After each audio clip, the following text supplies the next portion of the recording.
পরিণীতা ধারাবাহিকে দেখেছিলাম আমরা পারুল আর রায়ান রাতের বেলা খুব ঝগড়া করছে।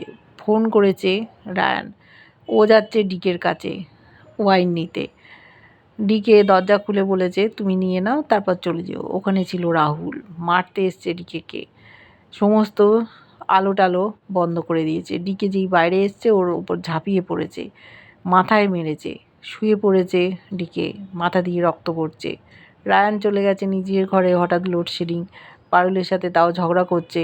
তারপরে ফ্ল্যাটের লোকেরা মিলে সারিয়ে ফেলেছে ইলেকট্রিকের যেসব তার ছিঁড়ে গেছিলো, ফিউজ উড়ে গেছিলো সেগুলো। কুকুর চিৎকার করছে। ওদিকে রাহুল নিজের ঘরে পারুলের ছবি আটকে রেখেছে, বলছে পারুল আমি তোমাকে খুব ভালোবাসি, তুমি একদিন ঠিক আমার কাছে আসবে, আমি পেটের দায়ে এইসব কাজ করছি। এদিকে রায়ানের খুব বিপদ। পুলিশ রায়ানকে সাসপেক্ট করেছে খুনি হিসেবে। ওই সময় ওর ঘরে গেছিল। পারুল শুনে অবাক। পারুল চেষ্টা করছে রায়ানকে কিভাবে বাঁচানো যায়। পরিবারের লোকজনও চেষ্টা করছে। দেখতে থাকবো।